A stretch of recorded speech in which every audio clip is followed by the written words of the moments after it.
আলহামদুলিল্লাহ, বছরের প্রথম বৃষ্টি দেখতে কিন্তু সবারই অনেক ভালো লাগে।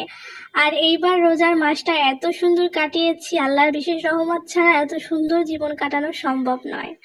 আল্লাহ তাআলা এত সুন্দর বৃষ্টিময় দিন দিয়েছে, আবহাওয়া সুন্দর, কোনো রকমের গরম নাই, রোজাতে কোনো কষ্ট নাই, ইবাদত করতে কোনো কষ্ট নাই। এমন সুন্দর রোজার সময় হয়তো আমি এই প্রথম পেলাম। এত সুন্দর রোজা রেখেও কোনো কষ্ট নাই, কোনো ক্লান্তি বোধ নেই। এটা হয়তো আল্লাহ তাআলার বিশেষ একটি রহমত। পাখিগুলো গোসল করছে, আর এই গোসলের সময়টা আমি দেখছি, আর ওদের বাচ্চাগুলো এত কিউট, এত দেখতে ভালো লাগে। এরপর আমি রান্না করতে চলে গেলাম গরুর মাংস। গরুর মাংস আমার এত এত ফেভারিট। আমার মনে হয় যে গরুর মাংস দিয়ে আমি 1-2 থাল ভাত খেয়ে ফেলতে পারবো, শুধু গরুর মাংসের ঝোল দিয়ে আমি ভাত খেয়ে ফেলতে পারবো। কিন্তু আমার কাছে মাছ একেবারেই ভালো লাগে না। আমার কাছে মনে হয় যে গরুর মাংস মানে অন্যরকম একটা খাবার, এটার সামনে আসলে অন্য কিছু আর আসেই না। এমনি গরুর মাংস তো গরুর মাংসই। তাই আমি সবসময় চেষ্টা করি একটু অল্প হলেও গরুর মাংস রান্না করা। রোজার ভিতরে কিছুই খেতে ইচ্ছা করছিল না, এই কারণে এখন গরুর মাংস রান্না করব।